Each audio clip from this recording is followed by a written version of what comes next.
महाभारत में केवल युद्ध ही नहीं बल्कि इसमें धर्म, नीति, राजनीति, ज्ञान, विज्ञान, शास्त्र, योग, इतिहास आदि का संपूर्ण समावेश है। पितामह भीष्म को महाभारत का मुख्य पात्र माना जाता है। महाभारत के युद्ध में भीष्म पितामह भले ही अर्जुन के बाणों की सरसेया पर आ गए, लेकिन उनकी मृत्यु की वजह और कोई था।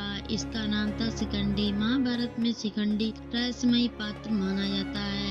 कौन था शिखंडी जिसकी वजह से भीष्म पितामह की मृत्यु पर लौटने पड़ा? आइए जानते हैं। महाभारत के अनुसार शिखंडी पूर्ण जन्म में अम्बा नाम की राजकुमारी थी, जिसने भीष्म की मृत्यु की कामना के शिखंडी रूप में दोबारा जन्म लिया था। धर्म ग्रंथ के अनुसार भीष्म ने हस्तिनापुर के सर्वप्रथम राजा और छोटे भाई विचित्रवीर्य के विवाह के लिए काशीराज की 3 पुत्रियों अम्बा, अंबिका और अम्बालिका को हरण कर लिया। जब भीष्म को पता चला कि अम्बा राजा सल्व को प्यार करती है, तो उन्होंने उसे राजा सल्व के पास भेज दिया, लेकिन राजा सल्व ने अम्बा को ठुकरा दिया।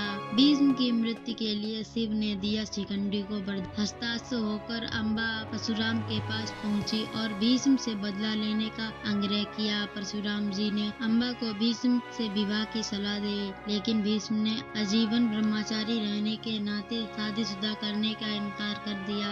अम्बा ने साथ हुए अन्याय के बाद परशुराम जी ने भीष्म से युद्ध करने पहुंच गए, लेकिन भीष्म ने उन्हें पराजित कर दिया। चारों ओर से निराशा में छाई अम्बा ने आखिरकार शिव की शरण ली। उसने अपने ताप से शिव को प्रसन्न किया और वरदान में मांगा कि इच्छा मृत्यु का वर पाना।